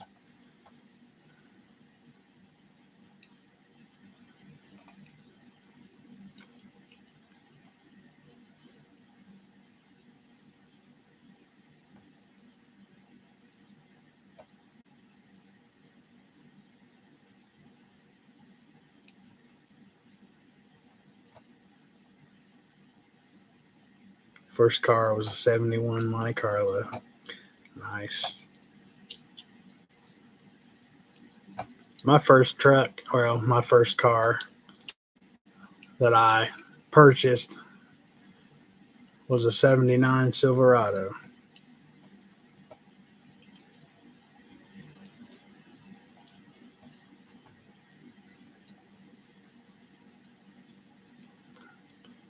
Yep.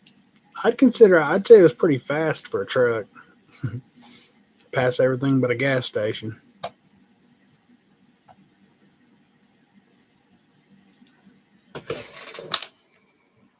It was just an old farm truck, though. Tank is doing great.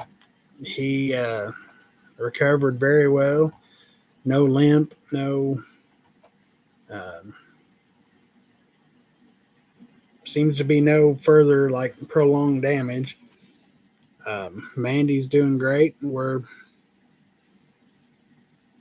chugging along like everybody else.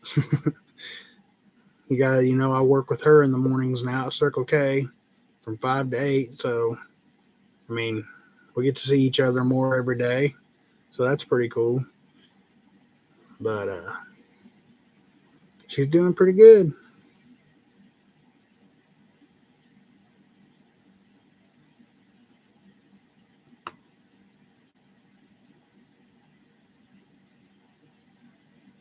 She was on here a little bit ago. I bet she fell asleep.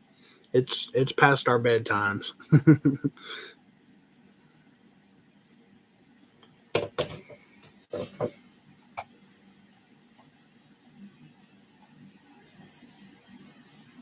Are you talking to your shooter? I never even went down there, man. I never even went down there because, for one, I don't know that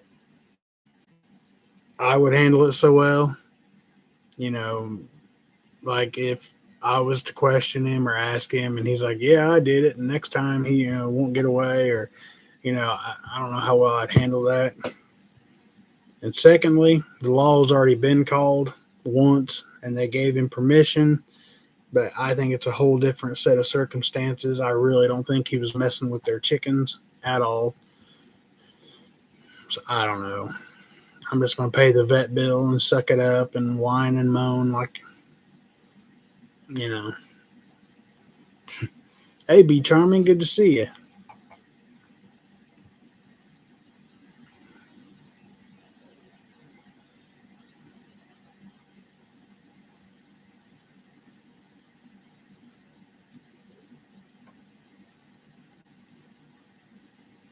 I'm too short for big trucks. I don't want to carry a step ladder to get in and out.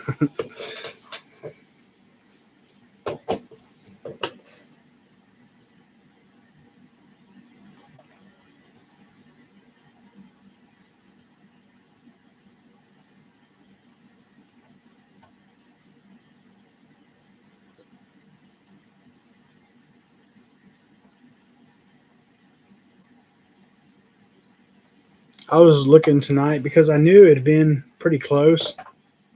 The 23rd of this month will be my 1 year, I guess, anniversary, whatever. Um, my very first video I posted was the 23rd of November last year. Man, it's been a year.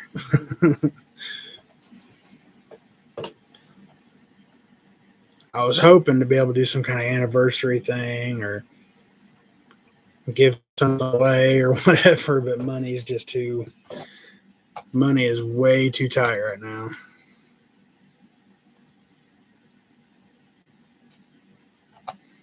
Thank you, Flowgrown. Like I said, I really don't think I would have handled it well. It might have resulted in me getting in trouble too.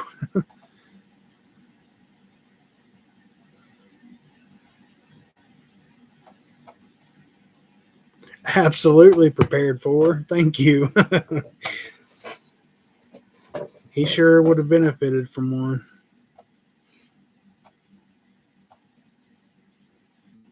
Thank you, Be Charming.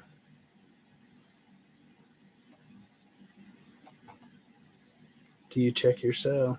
Yeah, I check my cells right here.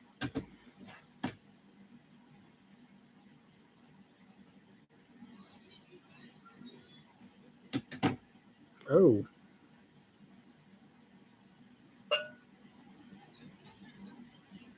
I'll get it right here in a minute. There we go.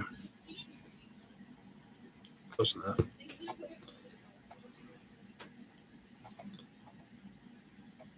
I haven't sang in a while, Be Charming. Since I had COVID, it kind of messed my voice up. And it still hasn't. I sang once on here live. Well, it's been some time ago, but um, it hasn't come back to where it should be. So I've kind of laid off singing. I mean, I still sing in the car, whatever, but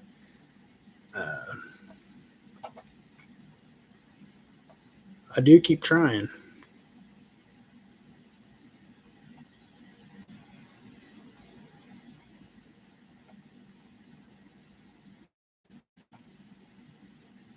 I think maybe a compilation of things you've covered. Could do that.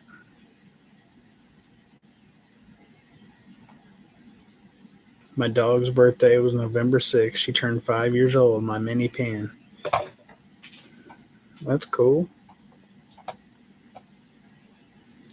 71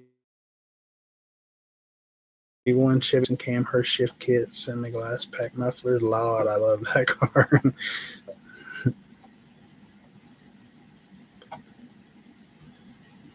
Kimberly Fagan, you're on here too? Yes, you know RSD. You know her as Rebecca.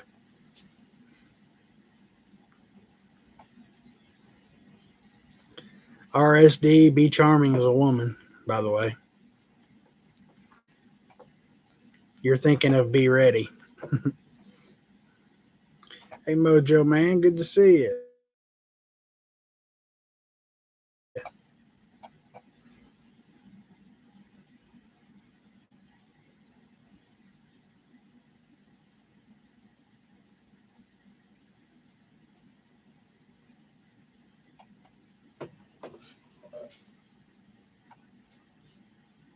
Hum a lot. It's good for the lungs.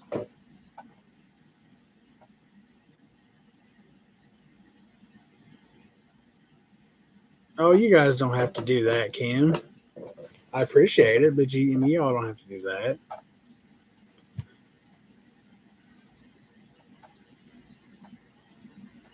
Your first video is the day after mine, mains.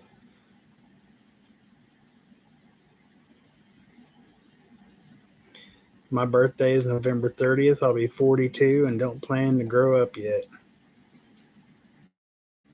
I'm 42 now. I don't think I've grown up completely just yet.